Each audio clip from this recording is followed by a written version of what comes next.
If you're an inventor who wants to license your product, then stick around to learn what goes on behind the scenes on the company side of things while reviewing your product for licensing. Hi, Lisa Lloyd here with more tips, tricks, and strategies to help optimize and accelerate your invention licensing success.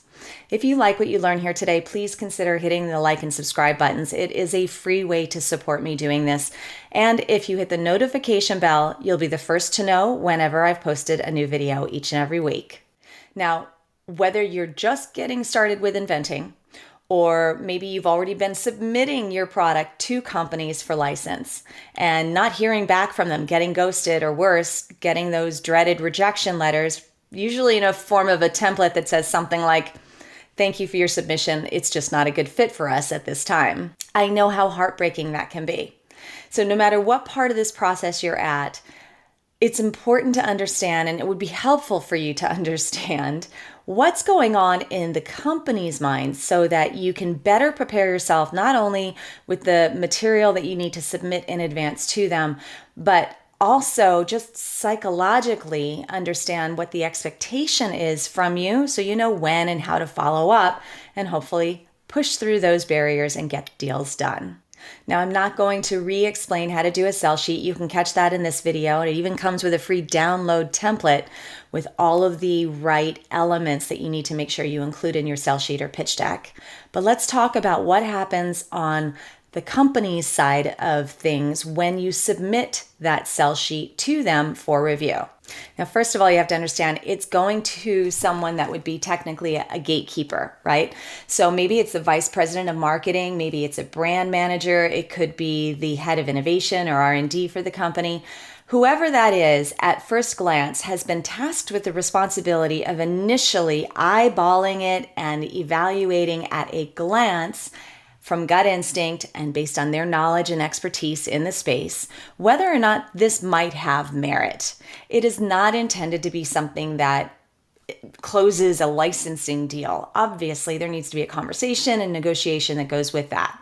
But whether you're doing this initially on a phone call, and frankly, I hope that you are, and you can catch that training here, or I'll put a link for that in the description below. Get calls booked because you're not going to learn anything from a template email that gets sent back to you and says, "No, thank you."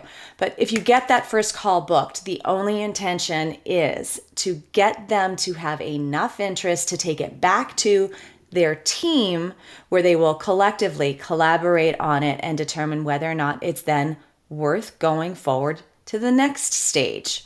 So that initial gatekeeper reviews it. Then it goes back to the team and they decide whether or not it is worth investing more time or resources and what, if anything, needs to be known in order to make that decision. So can you imagine them sitting in that room around the table and they have 50 or 100 or who knows how many products submitted to them? They need to weed through those things. So they're going to look at your sell sheet and have a very probably relatively short conversation about whether or not it is worth doing the additional due diligence necessary for them to make a good business case for your product. So that's why it's so important to make sure you have all the right elements on your sell sheet, or if there's a demonstration video, that the company understands thoroughly what the problem was that you solved, how you solved it better than the competition, if you have cost of goods, all of those things that we talk about in that sell sheet. Okay, so now they're reviewing it, and let's just say they filter through all of those. This is going to be too much work. This is going to be too expensive. I don't understand what this inventor is talking about, and they just keep moving those off to the side, and they land on the one, two, or few that they decide they're going to invest more time and money in. So assuming they need to, that it's not as easy as making a decision, because it never is. It rarely is. Someone will prove me wrong if I say that. If they decide they're going to continue to do the due diligence, they'll most likely need to determine if the cost is effective in terms of profit margins. So can they make it at a cheap enough price? And if you've given them cost of goods, that's one step that they don't have to then go validate. Unless they're questioning your numbers. They may take it to their customer and get their feedback. Customer insights are so important.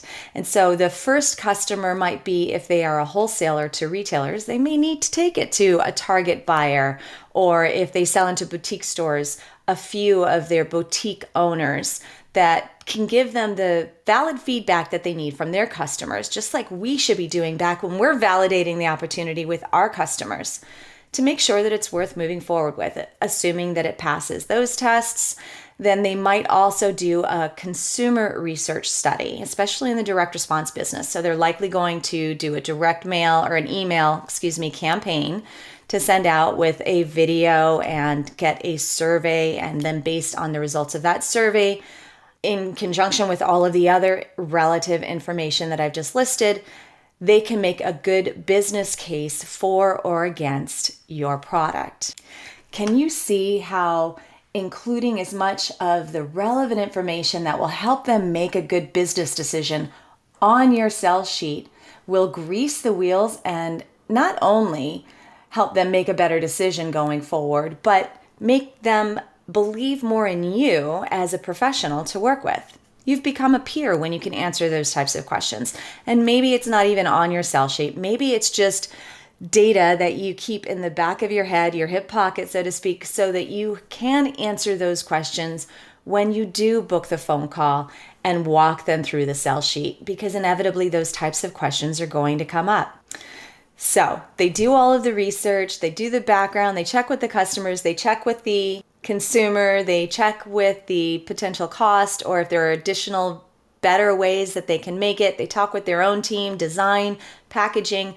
Will this work? They collectively make a decision, and then they'll come back to you and ask you, are you interested? We like this. We'd like to do this with you. And then hopefully negotiate a wonderful deal for you. So I hope understanding the background and helping set your expectations for what that process is makes it a little bit more clear for what you need to do and be prepared for.